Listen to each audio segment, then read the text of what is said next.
Well, welcome to day 7. I'm having a bad air day today, as you can see. A fabulous day today. Really did what you're supposed to do on a motorcycle ride, and I enjoyed it, every minute of it. Some of it was kind of tough, but did reasonably well. We took off from Lahana, and no, excuse me, took off from Alamosa this morning and headed toward La Vita Pass. We had hit a little bit of rain yesterday, just as we were coming into Alamosa, but and I keep using I and we. Forgive me for the confusion, but it's just myself. Anyway, I came in and I ran into a little bit of rain, but nothing really terribly dramatic. But of course, the temperature drops quite a bit, and it can get unpleasant fairly quickly. But anyway, I was able to get into the hotel early enough that it wasn't a real problem. This morning, no rain, bright sunshine, but the clouds out east, which is where La Vita Pass is, and going over the Sangre de Cristo Mountains, looked like we were really in for a lot of trouble. Lots of clouds and pretty dark. Lots of lightning yesterday, and no lightning this morning, fortunately. I headed east and stopped in Fort Garland for breakfast, and I had a breakfast burrito, and again in honor of my friend Eugene. And once again did not stop at the Kit Carson Museum at Fort Garland, even though my mother has always made the claim that we were related to Kit Carson somehow. I've done some Ancestry.com research and haven't really been able to ferret out a Kit Carson connection. For those of you who are non-Americans, Kit Carson was a famous frontierman and army guide and Indian fighter in the early days of the West. He was most active in Arizona, New Mexico, and Colorado right after the Civil War. It's probable that we are related in some way because I was able to uncover a connection with Daniel Boone back in Booneville, Missouri, and that's where Daniel Boone's sons moved, and where Daniel Boone ultimately died and was buried. And that is also where the Kit Carson's family is from, so I'm pretty sure that my mother's claim is probably correct. It caused me a little trouble one time in my life because Kit Carson is a very infamous and deeply hated character by the Navajo. He is responsible for one of the terrible acts of genocide that the U.S. Army committed on the American Indians in the early days of the West. The heading up from Fort Garland and up to La Vita Pass was fabulous. The weather cooled dramatically, and we were right at the edge of the clouds, but really didn't get a lot of rain.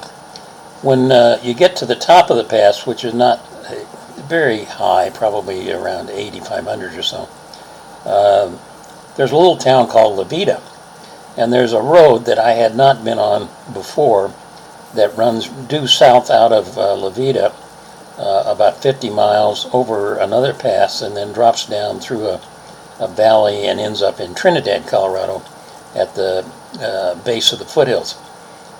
I'd really debated back and forth about whether I wanted to do it because looking at that area, it was packed with clouds and looked very forbidding. But I did it, and the fact of the matter is that's exactly what you're supposed to do. You're supposed to do exploring. You're supposed to take off on roads you don't know. And it turned out it's just a fabulous canyon. Hugely settled and populated back there, not in terms of numbers, but lots and lots of vacation cabins and resorts, and one of the most picturesque areas of Colorado that I've seen. Lots of very rugged rock formations sticking out of a very heavily forested and steep terrain as it climbs up to the pass through the canyon. Very, very lovely, lovely spot with a couple of small towns along the way. And I did take some shots of that, and you'll get those on the post. It got a little cold as we were into the clouds. Never really got into serious rain, although there was a lot of moisture around. And I was starting to get a little short of breath, so I was wondering what the altitude might be. And just as I got to the where I thought the peak should be, or where the pass should be, it was indeed at 9,980 feet, I believe. So just under 10,000 feet. And I was pleased that we were dropping then again right away. But it was a great, the canyon on the other side is not nearly as populated. It may all be public land or even a part of the Trinchera Ranch. The Trinchera Ranch is a kind of a famous ranch in southern Colorado that was remnants of an original Spanish land grant, which was all the way from the crest of the Sangre de Cristo west to the crest of the other mountain range, and constituted about 1 million acres. The land was one of the few Spanish land grants where the owners had sufficient documentation to satisfy a very skeptical U.S. government that was highly reluctant, obviously, to validate the claims of the Spanish inhabitants, since that was part of the treaty with Spain, that they had to recognize those land grants. But most were not recognized, were tied up in courts for years, and the original owners were denied the claims. But the Trinchera was not, and it then changed into private hands again. And when I was growing up, it was down to 500,000 acres and owned by a wealthy Texan. But a friend of ours was the superintendent of schools. A friend of my father's actually was superintendent of schools in the little town of San Luis, close to the ranch. And he was able to get us permits to go hunting. And so I went down hunting on the Trinchera Ranch a couple of times when I was in high school. That was before my dad and I realized that both of us were going only solely to please the other.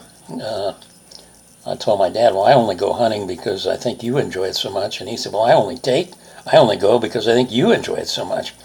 And we made that discovery at a breakfast table at 3 in the morning the day we were leaving for a hunt. And of course we didn't leave, and that was the last time we did. So anyway, then I went down, rode on down into Trinidad, and then passed along the route of the original Santa Fe Trail from Trinidad to a little town in Colorado called La Junta. And I took a couple of pictures of the roadside sign that says this is the original route of the Santa Fe Trail. Every time you see something like that, or every time I see something like that, I always think about, I wonder what the original travelers thought when they were going across the country 150 years ago. I think in this case, my bet would be that they thought it was as boring as I did. There's not much to see in the way of landscape. Anyway, I had a great day, made it to Lamar, Colorado, and now staged to push on through eastern Colorado and Kansas, and hopefully make it safe into Kansas City.